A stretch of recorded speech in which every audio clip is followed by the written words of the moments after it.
L'arme nucléaire est l'une des formes les plus destructives du tiers. Arme qui soit inventée par l'appareil sauvegardiste lui-même, régissant des psychismes hyper-technologisés en concurrence accélérée à la fois avec le vidique omnipotent et avec les représentants vivants de ce vidique, donc des adversaires plus ou moins outillés.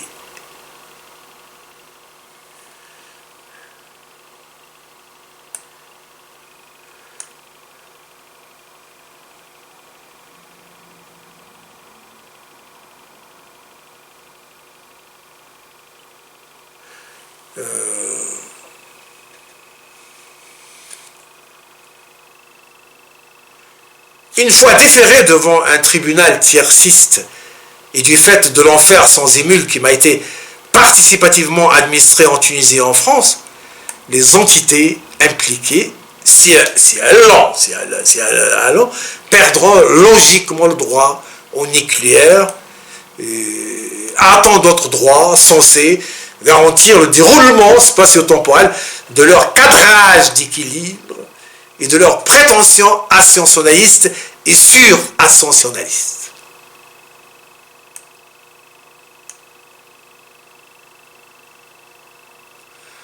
Sachant que l'approche sur-ascensionnaliste relève notamment du fantasme de prévision stratégique poussée, étant donné l'impossibilité physique de finaliser la sur-ascensionnalisation qui se trouve en revanche théorisée et même objectivée dans une dimension incompatible avec l'existence de l'organisme vivant.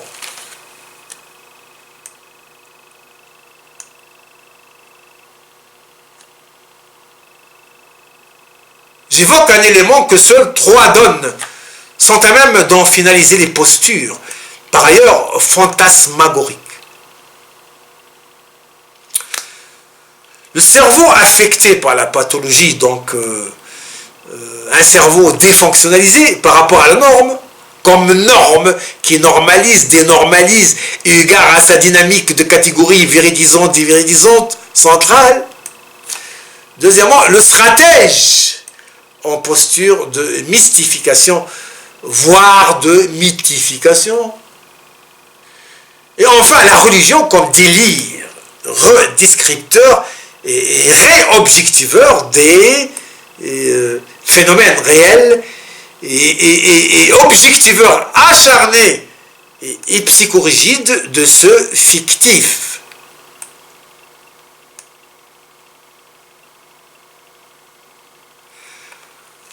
En tout état de cause, l'ampleur sans précédent de la criminalité participativiste que j'ai essuyée durant des décennies en France, sous supervision tunisienne, servira de reconfiguratrice majoritaire du psychisme de l'opinion pertinente.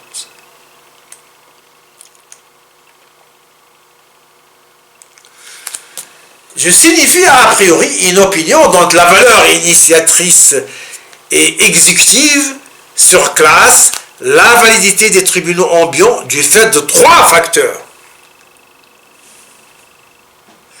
Sa ferme conviction quant à la non-validité scientifique non seulement du droit ambiant, mais de la culture intégrale et des pseudo-philosophies ambiantes. Sa capacité moralo-technico-énergétique d'appliquer et de faire appliquer les peines réelles sur des entités surroutiers, mais surtout hyper arrogantes. Et enfin, son statut comme non insérable au sein de la politique pyramidale occidentalo-onusienne.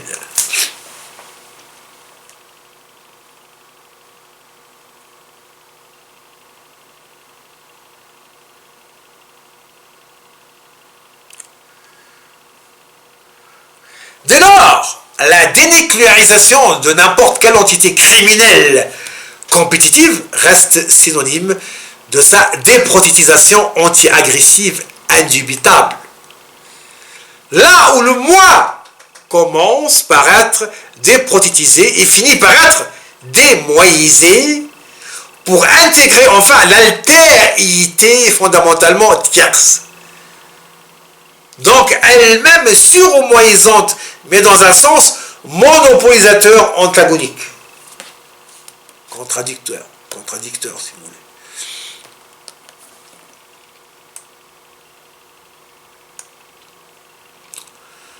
Je signifie là des caractéristiques typiques du règne pré-vidique et ensuite vidique engagé. Situation typique des phases de la modification de la forme et de la matière secondaire.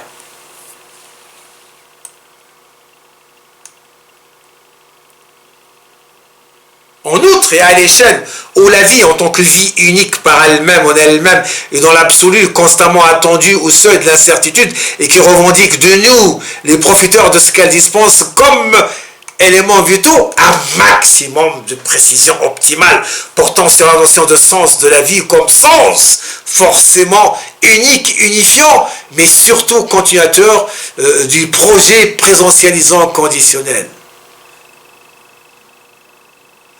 En outre, et à l'échelle de cette vie, il ne faut pas se contenter d'empêcher l'errant, comme entité chez laquelle prévaut la volonté de primitivisation anti-philosophique poussée, d'empêcher d'accéder à l'arme nucléaire. Il faut resystimiser la procédure, donc la généraliser et dès lors soustraire les armes à tous ceux qui les possèdent déjà. Pays occidentaux en pointe, donc ceux qui la possèdent déjà et qui menacent une vie planétaire aussi fragile qu'irrécupérable, cette vie étant le fruit du hasard réorganisé, donc non renouvelable, car le hasard comme hasard en soi est forcément hasard par autre chose qui opère comme donne incidentielle, mais ni décideuse ni programmatisante. Et là, on peut conclure un respect méthodique de la destinée dirigée du moi initial à purifier coûte que coûte, pour atteindre ce point, non point fragilement, et je dirais même irrationnellement recensifié par l'appareil sauvegardiste. Donc cet appareil exclusivement atteignable de facto par l'illusion reprogrammatisée. Situation équivoque, aussi indispensable, de par son caractère illusoire, que si elle était réalisable, donc qu'elle transcendait son fond fictif.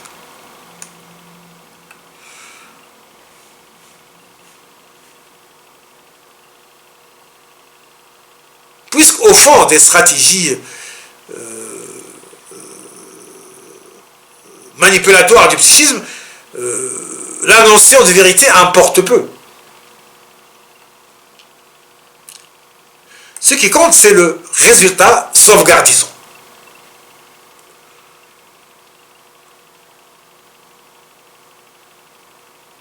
À spécifique, cet aspect de la sauvegardisation coûte que coûte s'ajoute au corpus confirmant la forclusion de la notion de plan divin préalable.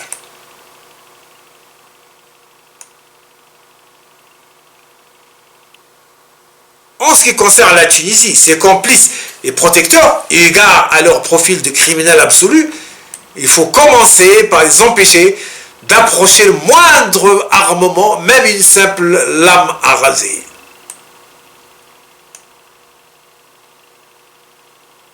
Et là, on peut affirmer que le processus de préservation du moi devenant d'un devenir méthodique et quasi garanti en direction d'une essence due par deux coefficients,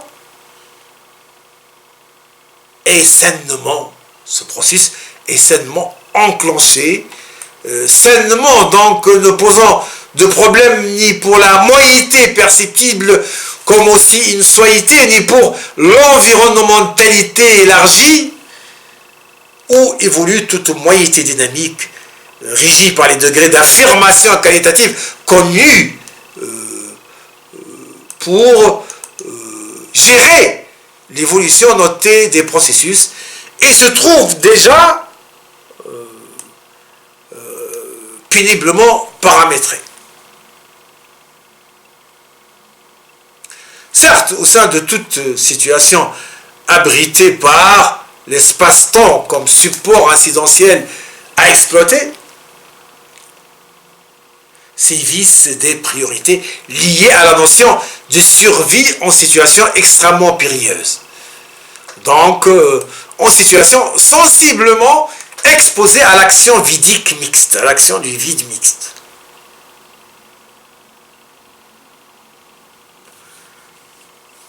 Et la priorité est ce qui fait que dans un état donné, qu'il soit psychologique ou spatio-temporel, donc matériel supporteur, un dispositif est privilégié par rapport à un autre, et ceci en fonction de la qualité agressive, contextuelle, administrée par les deux formes vidiques, donc en fonction de l'efficience perforatrice des moyens de l'adversaire déterminé, et plus que déterminé.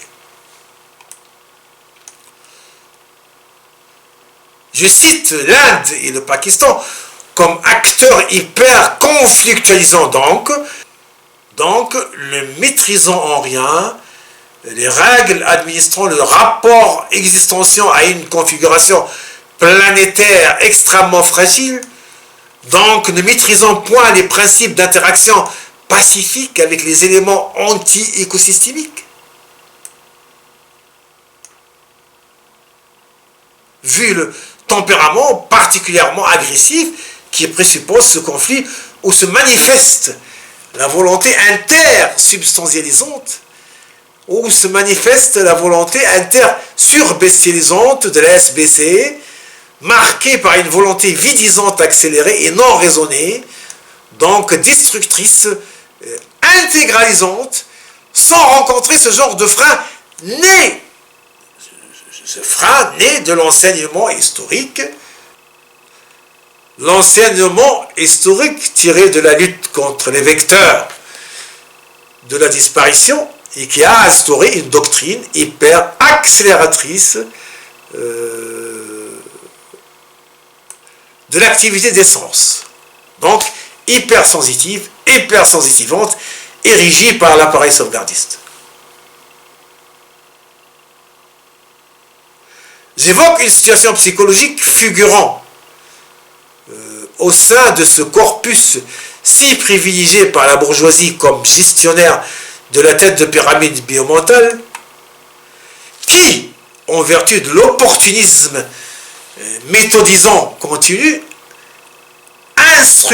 cette bourgeoisie instrumentalise tout pour reconfigurer à son profit non seulement les situations sociales et psychologiques, mais également celles touchant directement et irrémédiablement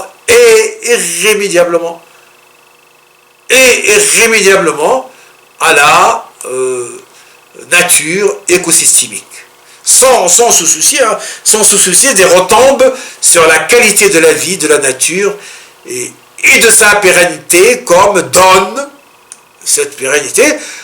donne statuant non seulement la durée infinie de l'être devenant, mais aussi sa qualité, forcément sa qualité. Sinon il n'y aurait pas de pérennité, ni de pérennisation.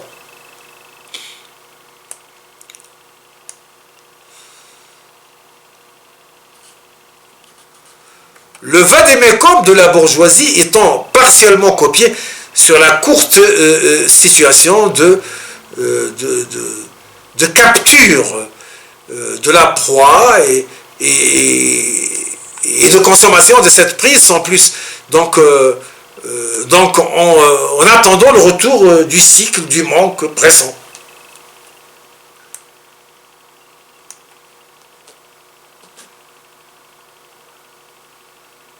Pour le reste, il est connu, il est notoire que l'animal de proie est plus soucieux de la qualité de l'environnement global que la bourgeoisie.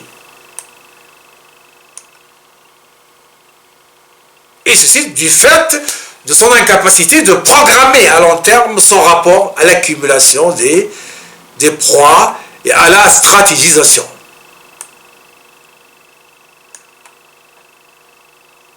Donc à la stratégisation systématique gérant cette politique.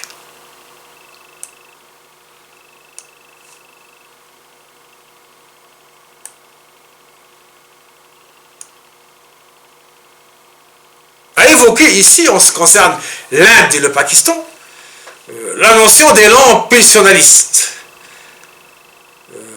connu pour dérégler non seulement le présent de l'événement, mais aussi l'avenir de l'environnement, mais qui finit toujours par revenir contre l'émetteur, eu égard à la règle des limites extrêmes, des configurations topiques et de la fatalité réactionnelle des éléments biologiques. Sans oublier le facteur auto-réactionnalisant lié aux activités du psychisme porteur en posture de traitement souvent éprouvant des stimuli.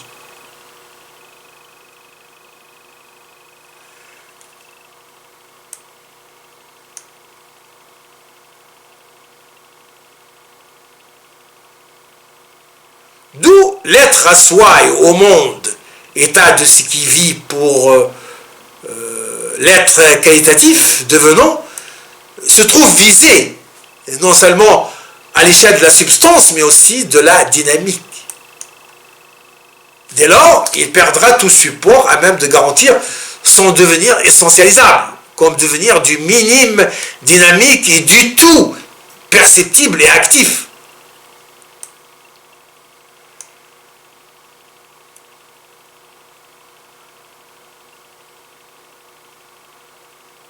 Disons que parce qu'ils possèdent des moyens nucléaires, l'Inde et le Pakistan se croient tout permis en vertu du principe du sentiment auto-suprématisant, absolutisant, donc non autocritique. Il n'est pas autocritique. Comme ces pseudo-capitales des droits de l'homme, qui parce qu'elles maîtrisent la magouille droit de l'homiste, elles pensent transcender les processus d'interpellation, dès lors défatalisés par la complicité intégrale sous l'égide du principe de la transaction unilatérale, nationale et internationale. Rappelez en fin de compte que la bombe nucléaire et les moyens de destruction massive sont l'exclusif.